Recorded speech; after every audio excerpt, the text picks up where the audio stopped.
We are going to go ahead and get started. Does this volume sound okay? In the back? Good? Not good? Up?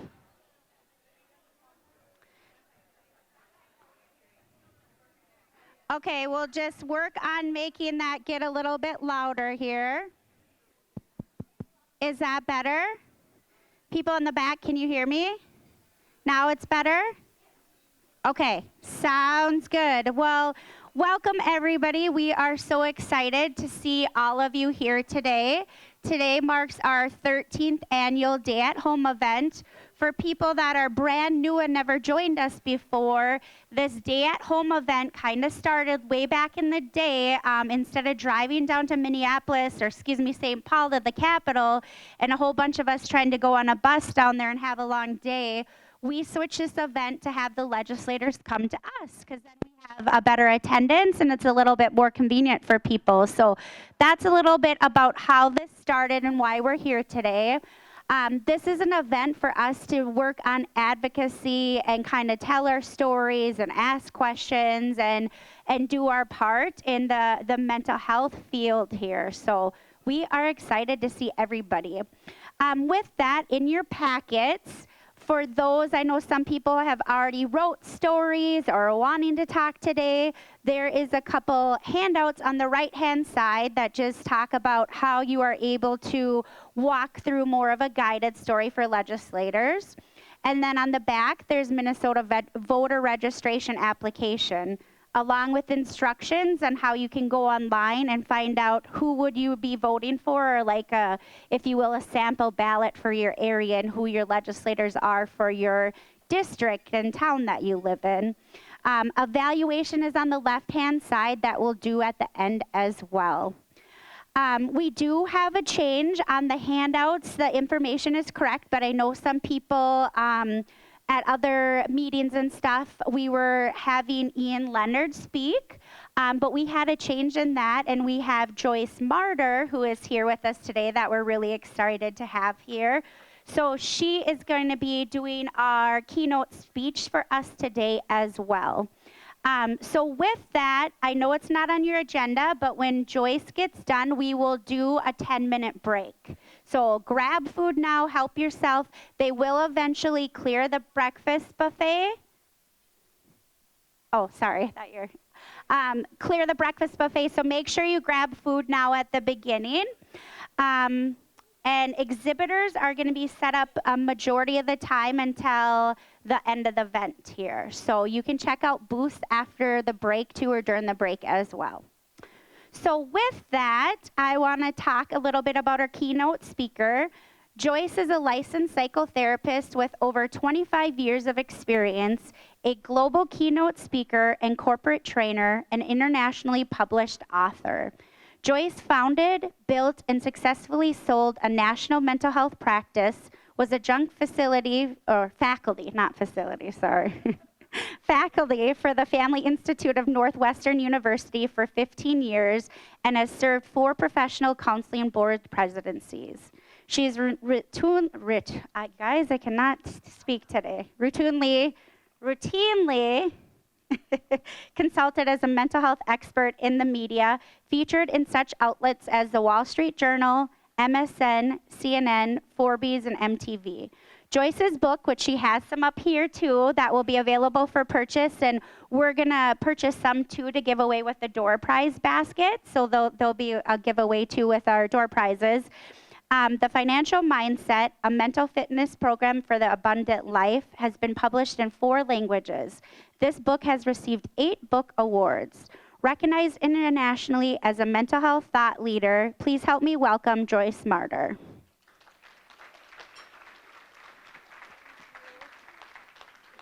Thank you, Kesha. Good morning, everyone. Good morning. I am so honored and grateful to be with each and every one of you today. And I believe in divine timing and divine placement, that we're all meant to be here together at this moment. And even though there was a change in speakers, that there's a message that somebody needs to hear from me today. And I'm so grateful to be with you. when I received the call a couple days ago to come here, I was so excited because my sister-in-law, Ashley, lives here in Alexandria. And I was like, sure, I'll come to Alexandria. It's so beautiful. What a gorgeous community. And Ashley and her husband, Jason, and their kids are one of the most kind and nice and warm and normal families that I've ever met. And now I understand why. Because being here this morning with your community, I'm overwhelmed. I speak for organizations across the country. I lived in Chicago for 30 years, and now I live in Florida. Thankfully, we're okay with the hurricane, but my heart and prayers goes out to any of you who have loved ones who have been impacted by that horrible storm. Minnesota is such a beautiful land with kind people, these gorgeous trees and 10,000 lakes. And each and every one of you is part of this community. And I'm blown away at the vendors here today. What amazing outreach and community service and organization. It's really unlike anything I've seen in other communities. So give yourselves a round of applause and big thanks to Region 4 South. You're doing it right. And what a great sausage egg McMuffin, right? I was so happy. So as Kesha said, I've been a licensed counselor for 25 years, and I've considered it such a deep and profound honor to help people through their healing and recovery and empowering them to blossom into their best selves, both personally and professionally. And I remember when I came into graduate school, I went to Ohio State, and the only reason I applied at Northwestern is because I had an older sister who made me when I was visiting her in Chicago. And I said, Teresa, I'm never going to get into that program. This is a total waste of time. And in a twist of fate, it turned out to be the only graduate program I was accepted to. So take that, University of Akron. But at that point, my self-esteem was low. And my sister believed more in me than I did in myself. And when I got to the program, I felt like an imposter. I had imposter syndrome. And as I read the textbooks and listened to the lectures, I thought, oh my gosh, this is me. I thought I came into this field to help people, but here I'm recognizing my own mental health signs and symptoms. And I was really worried that my professors were going to see that I personally deal with an anxiety disorder. 5 years ago, if I had a professor call on me in class, my voice shook, and I dreaded it, absolutely dreaded it. And here I am today, traveling the world, sharing this message about mental health. Because thankfully, my professors realized, of course, as you know, and it's printed everywhere here, we all have mental health, just like we have physical health. And just like we don't expect our doctors to have perfect physical health, we can't expect counselors to have perfect mental health because we're human. And our mental health is a normal response to our genetic makeup. We hold in our DNA, in our epigenetics, the trauma history of our parents and our grandparents and our ancestors before them. So that when we respond to stress, we are predispositioned to respond with either depression, anxiety, addiction, etc. No shame, no stigma. It is a normal response to your levels of support and your levels of self-care and your levels of stress and trauma. And help is available and effective. So I was so grateful that my professors had all the counselors in training seek our own personal therapy.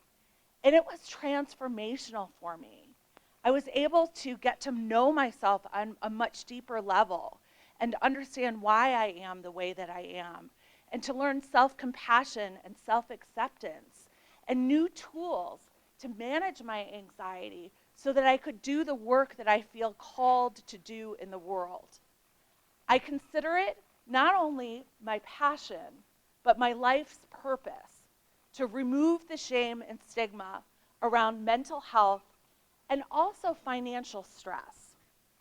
One of the topics that I'm really very much caring and concerned about is how financial stress impacts mental health. And I loved seeing in some of your amazing vendor booths the important on-the-ground work that many of these organizations are doing in your communities to help with housing and other financial stressors that impact our mental well-being. So I'm so grateful, again, to be here with you. Forgive me for a second. My clicker was just being weird. Okay, so I would like each of you to hold up your phones, please. And just like when you're at a restaurant, this is a QR code. And if you hold up your phone, you'll see a little yellow link. And if you click on that link, you will be on a landing page on my website. And on that landing page, you'll get copies of these slides and a ton of free mental health resources. Free exercises from my book, free articles, resources and information. And you can take this and share it with your communities, with your loved ones, your families, your coworkers, etc. Because my hope and intention for this presentation is that you learn something new about mental health that you didn't know before, and that it changes your life or your ability to be a support to somebody who you know and love. And I'm going to show that QR code again at the end of the presentation, so if you didn't get it, don't worry. And I'm going to stay here throughout the day. I'm going to be at my booth, and I'm happy to answer any questions. Can you have one of my books? Normally, I sell them for $10. Or, I'm sorry, $20, but I'm selling them for $10 today. Okay. Well, we are raffling them, so hopefully that'll work out. And talk to me as I'm leaving, because I don't want to carry them all to the airport. So we might have a fire sale. We'll see. So I'd like you to consider for a moment. Imagine that we lived in a world where going to see the dentist had a lot of stigma around it. Going to the dentist would mean something's really wrong with you. You've really messed up in some way in your life. And so you're starting to have some pain in your teeth, but you don't tell anyone. And even though your employer or your partner's employer has a dental plan, you don't want to use it because you don't want anyone to know that you've used it. And you're afraid that if your boss finds out, you might lose your job. And if you go see a dentist, people are going to talk about you. What's your family going to say? What are your neighbors going to say? And my gosh, brushing your teeth and flossing, that's only a luxury for weak people. That's not something that we have time to do in our busy lives. And then suddenly you have excruciating pain in your teeth. And you think to yourself, well, how bad does it need to get before I need to go see a dentist? We would not wait to go see a dentist until we needed a root canal. We go preventatively and proactively as a routine part of healthcare.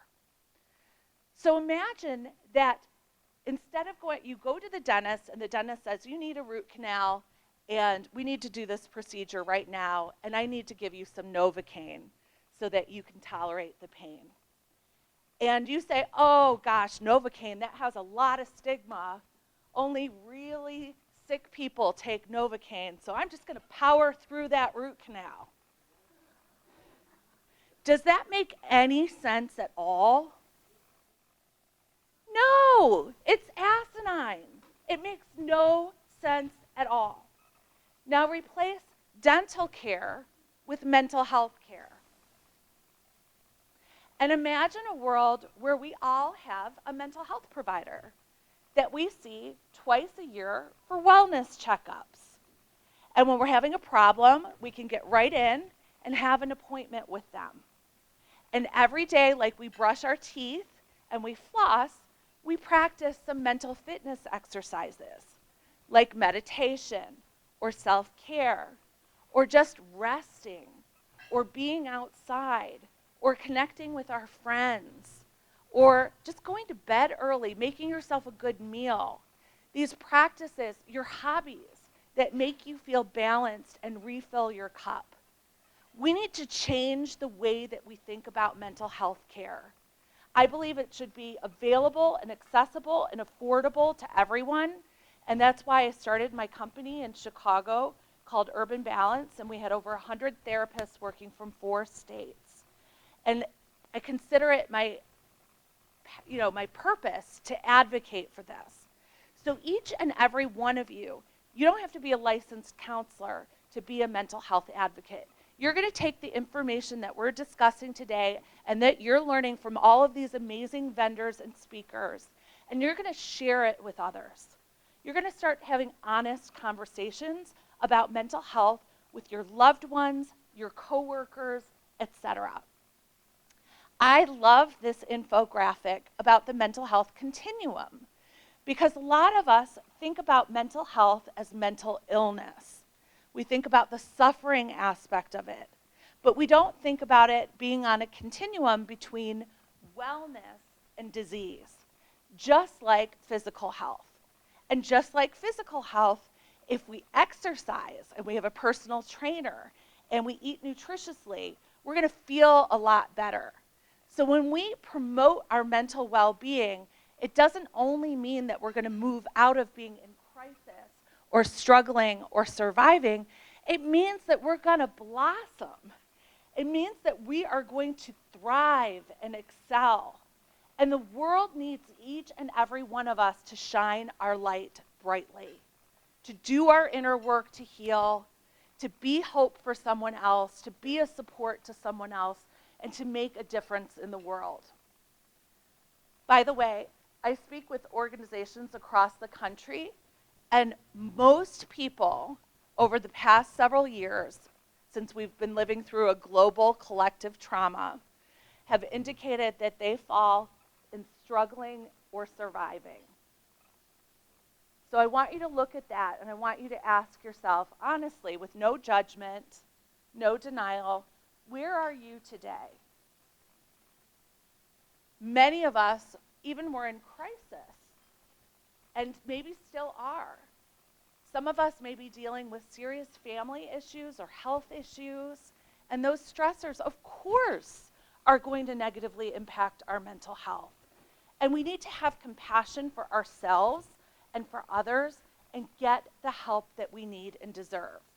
So if you today are sitting here and you're like, gosh, I'm kind of in that struggling or surviving, or certainly if you're in crisis, your call to action is to make an appointment with a counselor this week. We've got Lakeland Mental Health Clinic here and other organizations that can help you, and I'm going to share some resources. So I want you to honor what the past several years have been like for you. These have been unprecedentedly stressful times, and we are living with all of the stressors that are on this slide. Economic uncertainty, political divide and unrest. No matter what side you're on, it's stressful. The uncertainty is stressful. The weather is stressful. So we have all of these different challenges that we're managing on a daily basis, higher than we've ever perhaps had before, certainly in our lifetimes. This data is from the American Psychological Association, and it shows that 27% of all adults, that's more than 1 out of 4 of us, is so stressed out on a daily basis that they cannot function. So simple acts of daily living, showering, taking care of yourself, taking care of your family, working, going to school, that is very, very challenging for 1 out of 4 of us right now. And the statistics are a bit different if you are a younger person. If you are in the Gen Z or millennial generation, the stressors are even higher. So I want you to honor that within yourself and within your family. Because if you're looking at your kids or younger people and thinking, gosh, I I didn't behave that way. I just powered through situations. Well, the stressors are different now. And we need to have compassion for what younger people are dealing with today. And recognize that for yourselves, if you're in that generation, that it's understandable that you're stressed out. And if you're a Gen Xer like myself or a boomer, just have that perspective that times have been really difficult for these younger generations. And it's harder to buy a house now more than it ever has been for young people. So for each of us, our stress shows up differently. So I want you to kind of check in with yourself. Some of us, when we're stressed out, it shows up in our bodies first. We start to get headaches, migraines, stomach aches, we have digestive issues. The biggest thing that I hear about in my practice is difficulty sleeping. Difficulty falling asleep, difficulty staying asleep. Maybe you're having some changes in your weight or appetite. Some of us, when we're stressed out, we overeat. Some of us don't eat. So recognizing how stress is showing up in your body. We all recognize that stress impacts our emotions. And when we're stressed, we have poor coping skills. So we might be more easily upset with someone. I'm dating myself here, but many years ago, I was at Blockbuster renting a movie. And I don't remember what the issue was, but I was paying for my movie, and I had some sort of a conflict with the cashier. And I was super frustrated and rude to him. I was completely irrational. I was not behaving like my usual self. And he didn't know that my dad had died the day before. And so sometimes we see good people at their worst, and we just want to recognize we're only seeing the tip of the iceberg. We really don't know what's going on in people's lives at that time. So we need to remember to give one another grace and to consider what we might not know that others are dealing with. Because when we're stressed out emotionally, we might be more quick to be angry or irritable or frustrated. Or what I'm seeing more often these days is apathy. So just feeling kind of numb or blah. And not smiling or laughing or being as joyful as sometimes we used to be in the past because times have been challenging. And that's a response to stress. Cognitive responses to stress are your brain is not functioning like it normally does. You're forgetting things, you're making mistakes and errors, you have difficulty making decisions. We're on overload. That's a normal response to stress. Some of us, it shows up in our relationships because we sometimes take our stress out on the people that we love the most. So if you're having challenges in your relationship or partnership or with your kids or your boss or your coworkers, you're not alone. And finally, when we're under financial stress, this is really interesting and kind of strange about we human beings. When we're financially stressed, sometimes we overspend, which doesn't make any sense, but it's because we're trying to get a sense of control when we're feeling out of control. So compulsive spending can sometimes be financial self-harm that's disguised as self-care. So thinking about how your stress impacts your money management. So we all know that stress is something that our bodies and our minds perceive as overwhelming. But burnout is prolonged and chronic stress. So who here does not think that we've been under chronic and prolonged stress over the last several years? None of us. We have. So I think virtually all of us is probably burnt out on some level. And so I want you to imagine that you are a cell phone. And I want you to check in and imagine if you had a battery, what that battery charge would be at. Is it over 90% because you just had a cinnamon roll and you're feeling great? Is it around 50%? Or are you dealing with something difficult in your life? You said you had kind of a rough morning getting here. She's laughing, but obviously a very resilient woman. it might be lower than that. And so checking in and recognizing we're responsible for our own battery charge so that we don't get burnt out. My teenage daughter, Claudia, God bless her, I know her. My father-in-law, Jim, is in the back here, hearing me speak for the first time today. Thank you, Jim, for coming. He knows that Claudia can be a little challenging sometimes. I call her Mooey because she sometimes is like, eh. So Claudia got in the car, and I can just feel I'm in a pretty good mood, and she starts talking, and I could just feel my battery draining. So we all have roles and responsibilities in our lives that cause that drain, and then we need to have practices in our lives that fill our cup.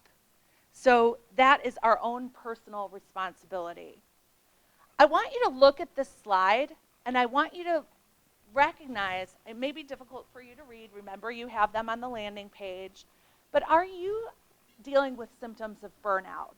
Or is somebody that you love or somebody that you work with? And can you have a conversation with them and check in with them about burnout and how to recover? So the mental health implications of the past several years have been that this huge increase in stress has led to a huge increase in anxiety. According to the National Alliance on Mental Illness, 65% of Americans identify with the symptoms of anxiety. It's a lot of us, and I personally think it's higher. So ruminating thoughts, panic attacks, overwhelm, ruminating, second-guessing the past, physical tension in your body, those are symptoms of anxiety. 45% of us deal with symptoms of depression. And something that I've noticed in people who don't work in the mental health field is that a lot of people think that depression is when you're feeling super sad and you're crying, or maybe you have thoughts of hurting yourself and thoughts of suicide. But depression presents in many different ways. There's also low-grade chronic depressions that many of us have had since childhood, if we had a challenging life growing up, where our baseline mood is just lower than the average person. We don't have those highs that other people have. Or maybe our lows look different. Maybe we're not crying, but we're feeling angry and we're feeling agitated. And particularly if you have a history of trauma, that is how depression shows up. So recognizing that within yourselves and others.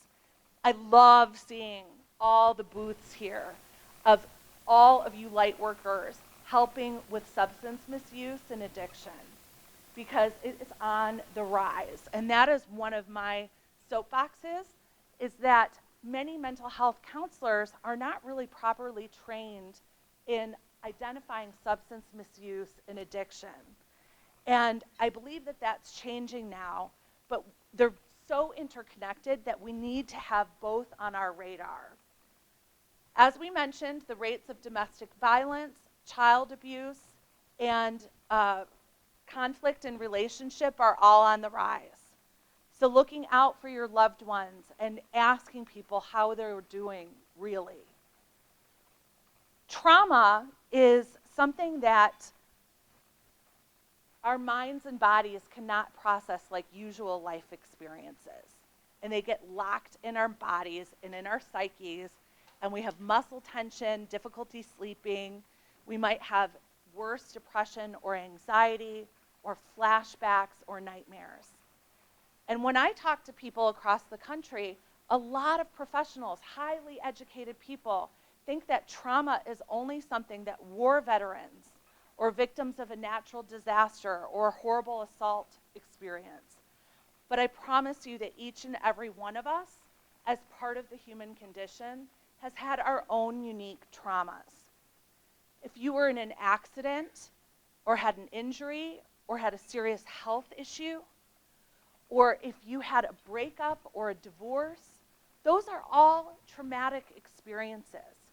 And the way that trauma works is a current traumatic experience taps into a web of past trauma, and it digs it all back up again. So The challenges of the last several years for many of us have brought up issues that we thought we were past, that we'd moved through. But that's how trauma works. And I love EMDR is a short-term trauma therapy. When I first heard about it, how many of you are familiar with EMDR? When I first heard about it, it's kind of, it seems strange, this eye movement therapy. It was developed for war veterans. It's amazing. I had it done for myself and had amazing results. I ended up going through the training. It's a short-term, brief therapy that can help you move through a traumatic experience so that you feel better and function better. You still remember the experience, but you don't have the yuck and the fear and the pain that's associated with it. So on this list, you can read this, you can see that 1 out of 4 of us deals with a mental health condition in a given year. But what I want to spend a minute on is bipolar disorder. When I was in graduate school and my professor started working on teaching us about bipolar disorder, I'm so embarrassed to say this, I kind of tuned out because I was like, oh, I don't really have an interest in working with the chronically mentally ill, which is stigma, massive stigma. And as I moved through my career, working with individuals with bipolar disorder is one of my favorite populations to serve and to help, because treatment is not only life-changing, it's life-saving. And in my opinion, bipolar disorder, it is a brain disorder. It is not our fault.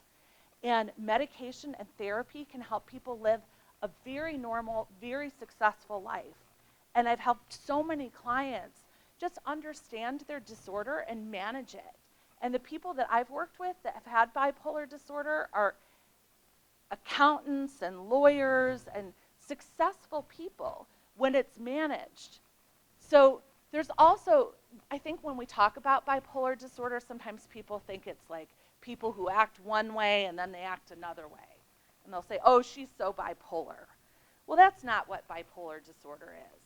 Bipolar disorder is having episodes of depression followed by episodes of either hypomania or mania. And mania is a state, for some people it's like an elevated state where they feel euphoric and grandiose and almost like they're high. And a hypomanic state might be when they're talking really fast, they're doing a ton of things, they're not sleeping as much. Maybe they might be spending more money or having more sex. But bipolar 1 is the more severe diagnosis, and bipolar 2 is a lot more common. There's a lot of us dealing with it, and a lot of times it goes undiagnosed. I have one client that calls me every year on her birthday because she was misdiagnosed with depression for 15 years. And when I started working with her, I was like, I think that you're dealing with bipolar disorder. And she got on the right meds and has felt so much better ever since. There's also cyclothymia, which is a low-grade bipolar, where there's kind of rapid cycling between more elevated moods and more down moods. So I want you to look on your landing page. If you did not access a QR code, I really want you to at the end, because there's a sheet on there that has early signs of mental health issues. I don't expect you to be licensed therapists, but these are the symptoms that I want you to pay attention to within yourselves and your loved ones. And they're kind of across diagnoses. So if you're having excessive worry or fear, that might be a symptom of anxiety or a symptom of trauma. If you're avoiding friends and social activities, that can be depression. It can also be if somebody's having some psychotic symptoms. Maybe they're experiencing some more serious mental health conditions and they're confused and scared. Also paying attention to eating disorders. Are you yourself experiencing restrictive behaviors or obsessive or compulsive behaviors around your relationship with food, or binge eating behaviors? Help is available and effective, and there are 12-step groups that are free and accessible online that many of us can tap into. Substance use signs and symptoms. I remember when I was in graduate school and I sat in on a lecture on alcoholic families. And I was like, why does this sound like my family? And admittedly, it was a little confusing because my parents didn't drink, but my mom's dad was a severe alcoholic. And a lot of the emotional, behavioral, and relational characteristics trickled down into our family. And so just honoring and recognizing that addiction and substance use likely impacts each and every one of us to some degree. For many of us, our drinking and our substance use has gone up with the stress of the last several years. And many of us have someone we love who has dealt with substance misuse or addiction. These are some of the signs and symptoms that you can be aware of. So 1 out of 10 of us may have a problem with drugs or alcohol, or even more when we're talking about process addictions like sex addiction or compulsive spending or gambling or even gaming. And then 1 out of 7 of us has somebody who we love very much who is dealing with addiction. When I first came out of graduate school, I worked in methadone maintenance. So I worked with people in the inner city of Chicago who were IV drug users and also HIV positive. And then I worked in community mental health for many years. And this is what I'm very concerned about. And I think it was Tiffany that I was talking to over there with the cute pink hair. We were talking about the connection between mental health and substance misuse. And they're just like chicken and egg. Which came first? They go hand in hand. And according to the National Institute on Drug Abuse, over 10 million of Americans have both a substance use disorder and a mental health condition. I think it's higher than that. And of those 10 million people, 49%, so basically half, don't receive any treatment at all. Wow. And only 8% receive the correct treatment that treats both the substance misuse and the mental health condition. 40% are only seeing a mental health counselor, and they're not working on their substance use at all. I had a client that came to me that he had major depressive disorder. He had seen 12 different therapists, and he came to me for a consultation. And I said to him, I think I can help you, but you're not going to like what I have to say. And he said, what? And I said, I don't think your depression is going to alleviate until you're willing to look at your drinking. And of course he was defensive, which is part of having a problem with drugs or alcohol. And I said, I understand, and I hope that you don't have a problem. That would be wonderful. So let's try moderating, and let's see how that goes. And if you do have a problem, this is what's going to happen. And those things happened. And a year later, he gave me his 1-year AA coin. And I keep it on. He gave it to me, which is so sweet. Isn't that powerful? But then he said, it's really not that big of a deal. They accidentally gave me 2. But it still was very sweet, and I keep it on my bookshelf in my office. So we want to make sure that we are getting the care that we need. These are the barriers to care. So some of us don't recognize when we have a mental health issue. After I had my first daughter, my best friend is a therapist, because I'm a therapist and we do the same work. And she said, hon, do you think maybe you're dealing with some postpartum? And I was like, what? And I was a little bit defensive, and she was like, I'm noticing that I'm not hearing from you as much, you're not laughing as much, you're not really putting yourself together like you normally do. I was dealing with postpartum depression. And even as a counselor, I didn't see it, because we can't always see ourselves. And so we need people who know and love us to say something. It is the more kind and compassionate thing to do.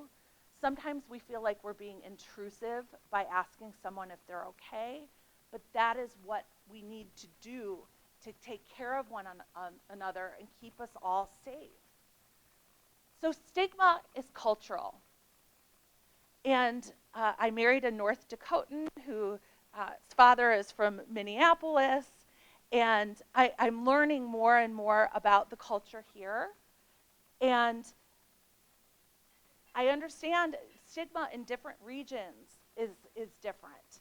And so thinking about culturally, what messages did you hear growing up about mental health and counseling? You didn't hear about it, right?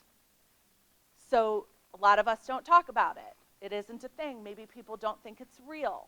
Maybe they think it's just a bunch of woo-woo stuff. And only crazy people need that. Especially for men. There's a lot of stigma for men around mental health because for guys, you may have been socialized to power through and man up, and that being a man is about being independent and not asking for help. For me, as a woman, it was, don't be an imposition on people, be a good girl. So we want to stomp out stigma. If you hear someone referring to someone as a crazy alcoholic, say something. Say, you know what? I don't think that way. I'm not comfortable with that term. Did you know that many of us are alcoholics? And many of us get treatment and help is available, and it's not people's fault. One of my best friends, Helen, is a recovering alcoholic. She's been in recovery for 18 years. If you met her, you'd have no idea. She's a stunning, brilliant woman with a successful career. And so you don't know who's sitting next to you. You don't know who people are dealing with. And we all have our stories. So this is a difficult part of the presentation, but I really want you to listen and just give yourself grace for whatever feelings come up. Suicide is at a global 30-year all-time high. And we need to do something. We need to say something to our friends and our loved ones. We need to prevent this.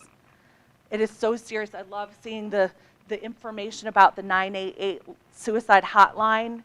You all are doing an amazing job of informing people of the help that is available. So we need to check in with people, especially individuals 18 to 24. They are statistically at the highest risk of suicide at this time. So these are some of the signs and symptoms. My own daughter, Claudia, 3 years ago during the pandemic, she said, "Mom, I'm not feeling great, and I feel like my life has no purpose." Because she was e-learning and not even going to school, because in Chicago, they had people not go to school for a year and a half of her high school. And I thought, oh my gosh, the therapist in me said her life has no purpose. That could be a cry for help and a sign that she's dealing with some suicidal thoughts. So I asked her about that, and she said, thankfully, no, but she really wasn't feeling very good. So I did what any good mom and therapist would do. I called her therapist. I called her psychiatrist. I called her school and asked about what resources are available, if there was a school counselor that she could see. I talked to her doctor. I made sure she had more support, could see more friends, and have more time for her hobbies. And we checked in regularly. This is really, really difficult, and I'm really sorry to share this with you. But Claudia's childhood friend died by suicide 4 weeks ago. I did not put her in the slide. This is a stock photo out of respect. But this is really serious, people. These are the people that we love. And we cannot turn a blind eye. And please don't minimize if your kids are telling you they're having a hard time. I know we're busy. I know life is hard. But have compassion and take it seriously. And err on the side of caution. I would much rather have you over-respond than under-respond. So I thank you for listening to that. I know it's really hard and really sad, but I don't want that to happen to you and your families and your communities. So these are the questions we need to ask. When we start noticing that somebody is isolating, shutting down, withdrawing, not behaving how they normally do, they look different, we need to ask them, are you having problems with yourself? When I was trained as a counselor, I thought that was kind of implying that somebody was crazy, and I felt uncomfortable asking them. relieved to talk. And if you ask it in a normal way, like, hey, you're feeling a lot, are you having thoughts about hurting yourself? Then you're opening that door.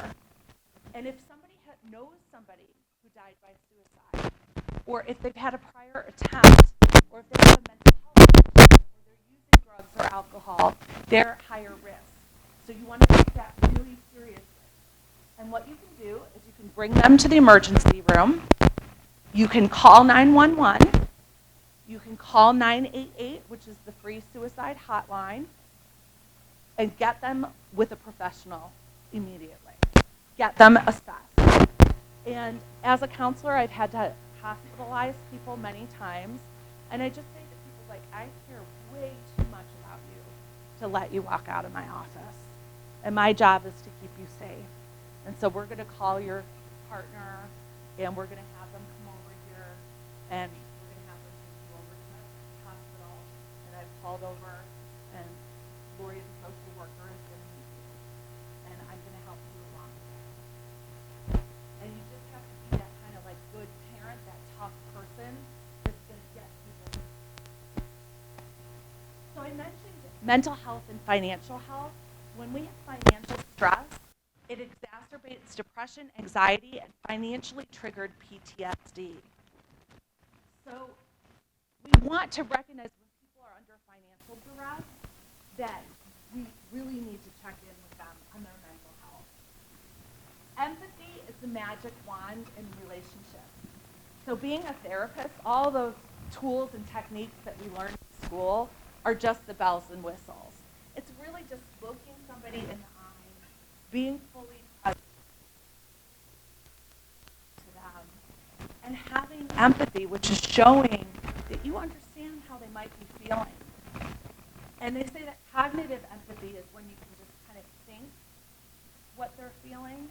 That's one level of empathy. Emotional empathy is when you can actually feel and connect with what they're feeling. And transformative empathy is when you feel and connect and you're motivated to help. And so we can develop that skill. We can develop empathy. And so imagining how other people feel, even if it's different from how you feel. So if somebody says something to you, don't say, I wouldn't feel that way. Oh, just get over it. Don't worry about that. That's dismissive. So we want to listen.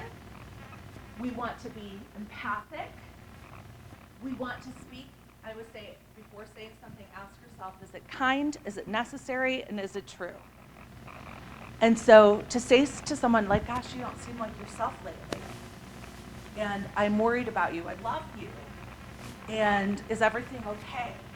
Asking open-ended questions, making sure you have time, that you're not like looking at your phone and like, are you okay? You want to be present and follow up with them. How many of you have an employee assistance program or member assistance program? Do you know what I'm talking about? Okay, you don't know. Okay, people don't know what this is. I worked in EAP. People don't know what this is. 80% of us have an employee assistance program. If you have private health insurance, you have an employee assistance program. And if you live with someone who is employed and has a job, they may have an employee assistance program. EAPs are paid for by the employer, and it's a free benefit for employees and their immediate family members. And you don't have to be a dependent on their insurance. If you're living in the household, if your boyfriend has a job, you would be covered under the EAP. And you can call and you can get free mental health sessions, a certain number of sessions depending on the plan per year. And they provide a ton of mental health, substance use, legal, financial resources, even child care and elder care. And you can look on the back of your insurance card to find that information, or look at your employer plan, or ask HR and at your employers. So how many of you work in the mental health field or behavioral health field? Okay, so maybe like 10 or 15% of you. So a lot of times I'm a licensed professional counselor, and people often call me a psychologist because we don't understand all these credentials and what they mean. So I want to explain it to you just really briefly. So a psychiatrist is a medical doctor. They have a medical degree, and they can write prescriptions for mental health medications.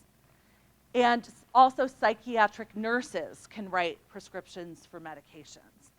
Psychologists have a doctorate, a PhD or a PsyD, and so they're Dr. so-and-so. And they've gone through 4 or 5 years of schooling beyond college for that degree. I am a master's level counselor. So social workers, counselors, and marriage and family therapists, we have a 2-year degree followed by 2 years of supervision and licensure. And if with your insurance, if you don't know who to go to, start with a master's level person because we're the most affordable. And your copay is going to be lower. And then if you need psychological testing to figure out what's going on, or maybe you'd benefit from a mental health medication, then you get referred for therapy. By the way, when my friend Sherilyn said that I was dealing with postpartum, I went on Prozac. And it helped me tremendously. And then I went off of it when I was feeling better. And then I didn't feel good again. And so I take 10 milligrams of Prozac, and I have for years, and I've learned that I just feel better when I'm on it. Life is easier for me when I'm on it. And so I've just accepted that's not my fault. It doesn't mean I'm crazy. It's just my biochemical makeup. So getting mental health medications, if it's going to help you sleep and help you feel better, please don't stigmatize it. You wouldn't tell your cardiologist, like, no thanks, I'm not going to take that cholesterol medication. Take it. There are different levels of care. I just have a couple minutes left here, so I want to kind of move through this. But the levels of care are obviously, if somebody is in high need, they need to be in the hospital or in a residential program or maybe a day treatment program. And if they're safe, they're okay, they can be an outpatient treatment. See a counselor, a therapist, once or twice a week. And if we get people in care sooner, we can prevent those hospitalizations and those higher levels of care, which can be kind of traumatic for people and costly. And so, again, let's focus on prevention. These are some common mental health medications that are available to help you. There are anti-anxiety medications. Some of those can be habit-forming. There are antidepressants. The anti-anxiety is really helpful if you deal with panic attacks. Having a couple of those medications in your bag as needed can really help actually alleviate the condition. These are some mental health organizations that if you're not already familiar with, they're on the landing page, but follow them on social media. Learn more about mental health, post about it on Facebook and other places, spread the word. I'm a big believer in 12-step resources, and obviously there's other great support networks too, but there are many different kinds of 12-step support groups that we can all benefit from, so participate in those.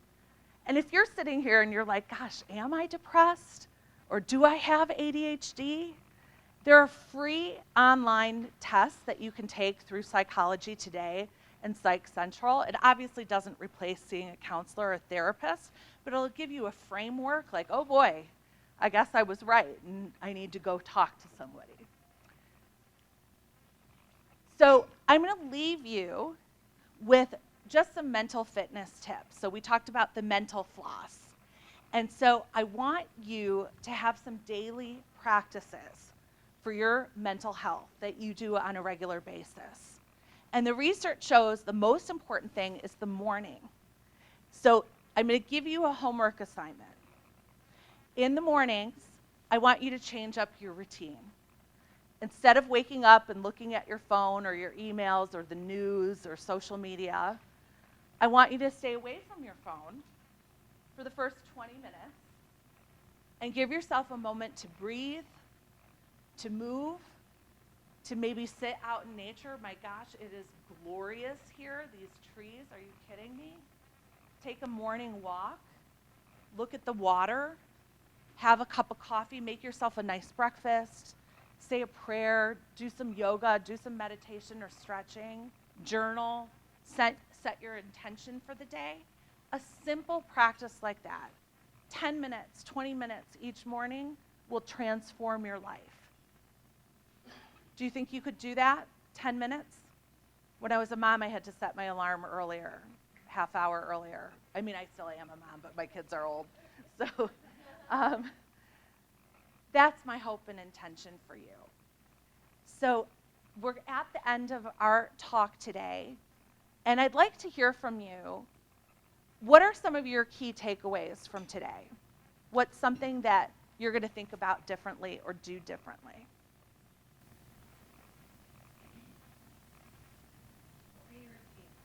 Morning routine.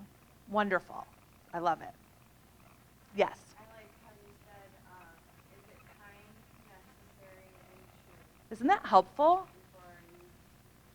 It's really helpful. That's very perfect. Thank you. Some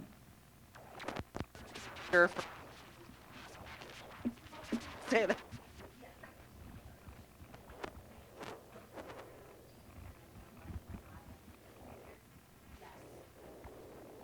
Love it. Keeping a warm, watchful eye on what persists first. Did I- Yeah, so that's your homework too, is to say, hey, I went to this talk today, and this is what I learned, and these are some resources that I want to share with you. So anyway, in closing, I just want to thank you. You have been very attentive. And I want to thank you for listening to what I know is a really difficult topic. And I want you to know that I care about each and every one of you. I want you to promise yourself that you're going to take better care of yourself and that you're going to pay attention to your community and your loved ones, and you're going to be a mental health advocate. So I'm going to be here throughout the day. I would love to talk to you and answer any questions. I'm selling my book for $10. And I was going to say 2 for 20, but that doesn't make any sense. So we'll think about that. But thank you again for your time today. Thank you for having me.